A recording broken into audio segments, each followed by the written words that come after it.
குடிமனை பட்டா கிரய பத்திரம் வழங்கிட வலியுறுத்தி மார்க்சிஸ்ட் கம்யூனிஸ்ட் சார்பில் முதலமைச்சரிடம் மனு கொடுக்கும் போராட்டம் நடைபெற்று வருகிறது. கூடுதல் தகவல்களை தருகிறார் செய்தியாளர் கீதா. கீதா, இந்த கிரய பத்திரம் குடிமனை பட்டா தொடர்பாக மார்க்சிஸ்ட் கட்சியினர் சார்பில் போராட்டம் நடக்கிறத நம்ம பார்க்கிறோம். என்னென்ன கோரிக்கைகள் இந்த மனுவில் இடம்பெற்றிருக்கு? யாரெல்லாம் இந்த ஆர்ப்பாட்டத்தில் ஈடுபட்டிருக்காங்க? சென்னை சிவானந்தா சாலையில் மார்க்சிஸ்ட் கம்யூனிஸ்ட் கட்சியின் மாநில செயலாளர் பி. சண்முகம் தலைமையில் குடிமனை பட்டா மற்றும் கிரய பத்திரம் அதனை வழங்கிட வலியுறுத்தி முதலமைச்சரிடம் மனு கொடுக்கும் போராட்டமானது தற்போது நடைபெற்று வருகிறது. இந்த போராட்டத்தில் மார்க்சிஸ்ட் கம்யூனிஸ்ட் கட்சியின் மாநில செயலாளர் சண்முகம் உள்ளிட்ட 100க்கும் மேற்பட்டோர் பங்கேற்றுள்ளனர். குடிமனை பட்டா கேட்டு சிபிஎம் சார்பில் தற்போது நடைபெறும் போராட்டத்தில் மழையையும் பொருட்படுத்தாமல் போராட்டத்தை மேற்கொண்டு வருகின்றனர்.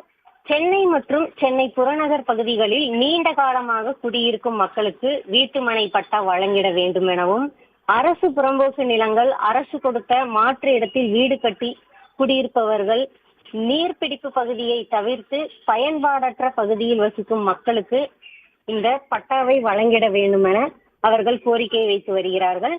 கோவில் நிலங்களில் குடியிருக்கும் மக்களை வெளியேற்றுவதை தடுத்து பல்வேறு கோரிக்கைகளை வலியுறுத்தி மார்க்சிஸ்ட் கம்யூனிஸ்ட் கட்சியின் சார்பில் தற்போது சென்னை சிவானந்தா சாலையில் முதலமைச்சரிடம் மனு கொடுக்கும் இயக்கம் என மாநில செயலாளர் சண்முகம் தலைமையில் போராட்டமானது தற்போது நடைபெற்று வருகிறது.